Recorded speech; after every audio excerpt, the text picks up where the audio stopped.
Indonesia kaya dengan sumber daya alam anugerah ilahi.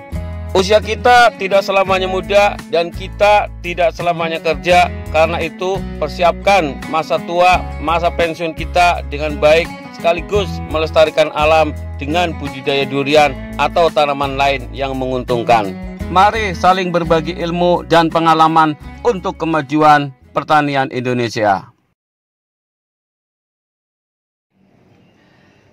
Assalamualaikum warahmatullahi wabarakatuh. Jumpa lagi di channel Durian Mas Tegal. Teman semuanya, dimanapun kita berada, kita harus tetap produktif ya. Saya berada di halaman depan rumah. Mari mendekat.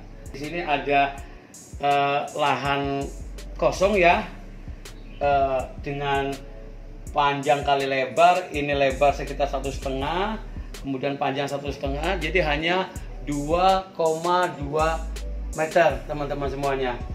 Awalnya ini saya tanamin banyak aneka bunga gitu ya. Namun demikian saya pengen merubah lahan ini menjadi lahan yang lebih produktif. Akan saya ubah menjadi tanaman yang bisa menghasilkan buah.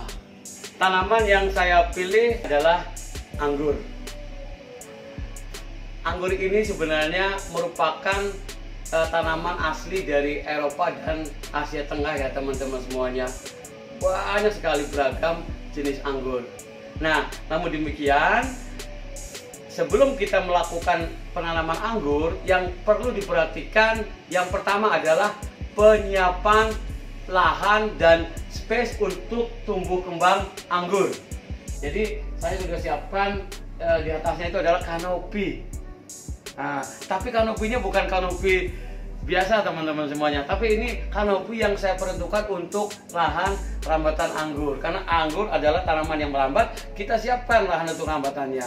Untuk desain rambatannya teman-teman bisa lihat di sini ada 3 kotak yang saya siapkan. Itu artinya untuk 3 bibit anggur. Saya bikin 3 kotak ini, yang 3 ini ya, 1, 2, 3 itu adalah untuk cabangan sekunder ya. Cabangan utama ini 1, 2, 3. Untuk yang ke samping ini yang ada kawat ya, kalvanis ini ya, yang ke samping yang ke arah sana itu adalah untuk rambatan cabang tersier, di mana di sini yang nanti akan berbuah. Teman semuanya, untuk varietas anggur yang bisa dibudidayakan di Indonesia itu banyak ragamnya juga ya. Saya akan sampaikan dulu yang saat ini sudah saya tanam. Ya, teman semuanya, awalnya ini terus terang rambatannya itu di sini, tapi setelah saya berpikir nih nggak bisa kalau rambatan hanya di pagar gitu kan. Saya bikin ini rambatannya ke atas. Semoga ini nanti bisa lebih cepat menyesuaikan ya, adaptif ya. Ini adalah salah satu jenis anggur ya, namanya anggur Jupiter. Nah, Jupiter ini nanti buahnya ya teman-teman semuanya, dia berwarna itu merah keunguan, gede, rasanya itu manis sekali. Ciri-cirinya ya, kalau kita lihat kalau dari batang mungkin sama nih, tapi dari daun. Nah, ciri-ciri daun dari Jupiter ini teman-teman bisa lihat yang di atas ini nih, yang sudah gede ini ya. Ini nih daunnya tuh lebar. Anggur varietas Jupiter ini sudah banyak yang membudidayakan dan ini adaptif untuk di iklim Indonesia yang tropis. Yang kedua, ini namanya anggur jenis Transfiguration. Oke. Ini adalah salah satu varietas jenis anggur juga yang bisa dibudidayakan di daerah iklim kita yang tropis ini ya. Anggur ini nanti kalau berbuah warnanya adalah hijau kekuningan. Kemudian dari ciri-ciri daunnya, ini daunnya nggak terlalu sebesar seperti Jupiter ya. Ini agak middle ya teman-teman semuanya. Jadi untuk proses yang lainnya ya, kayak ciri-ciri batang sih insya Allah sama. Ini anggur hijau yang impor yang jenis transfiguran. Oke.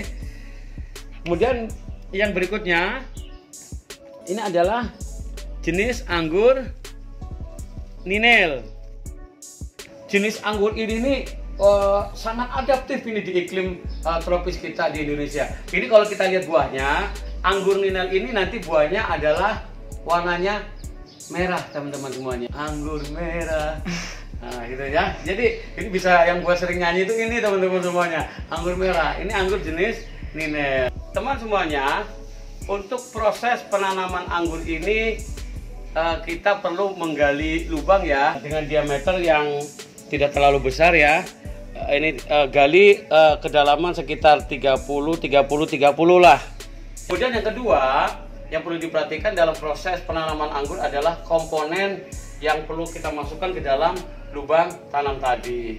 Jadi komponennya ini yang pertama sekam bakar ya, sisa padi ya, sekam bakar padi teman-teman semuanya ya. Oke, kemudian dicampur dengan kompos. Jadi bukan tanah biasa ya, tapi tanah yang sudah dicampur dengan pupuk juga. Dicampur dengan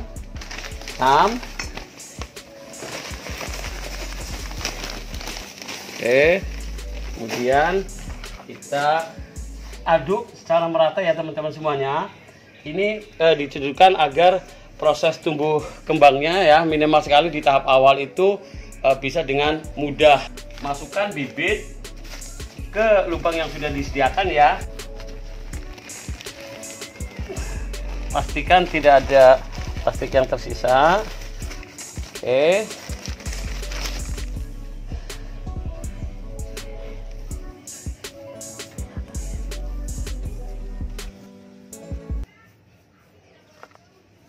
Demikian sharing dari Durian Mas Tegal. Semoga bisa menginspirasi untuk bisa memanfaatkan ruang lahan yang sempit agar tetap bisa menghasilkan tanaman-tanaman yang produktif. Semoga bisa bermanfaat untuk kemajuan pertanian Indonesia. Assalamualaikum warahmatullahi wabarakatuh.